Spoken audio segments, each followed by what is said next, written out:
What happens when the right to free speech collides with the need to protect children? In Free Speech Coalition versus Paxton, the Supreme Court tackled one of the most contentious questions of our digital era. Can a state require age verification to access online pornography without violating the First Amendment? Let's break it down. At the center of the case is a Texas House bill. This law doesn't ban pornography, but it does require websites with a significant amount of sexually explicit content to verify users' ages, using methods like government-issued IDs or payment information. If sites don't comply, they face serious penalties. Supporters argued the law was simple: shield minors from harmful material, but opponents, including the Free Speech Coalition, said it placed a heavy burden on adults' access to legal, protected speech and raised real privacy concerns.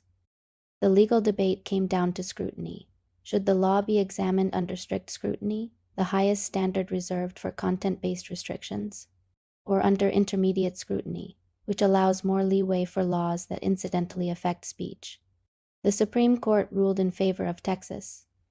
In a majority opinion, the court applied intermediate scrutiny. It said the state had a valid, important interest protecting children, and the law didn't burden substantially more speech than necessary. The methods of verification were seen as reasonable, already common in online commerce, and not overly intrusive.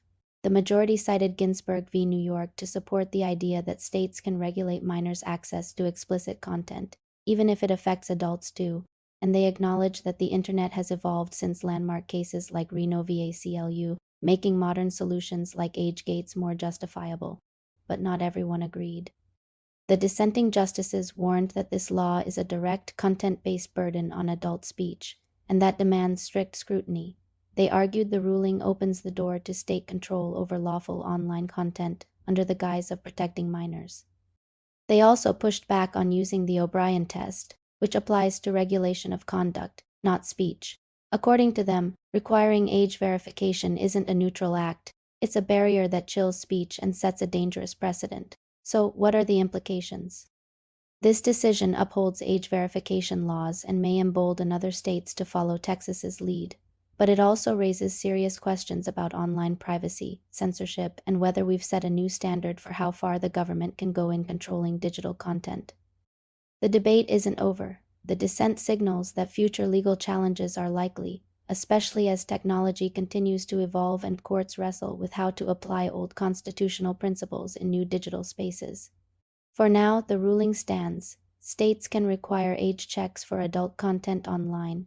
In the ongoing clash between First Amendment rights and protecting minors, the court has taken a definitive stance.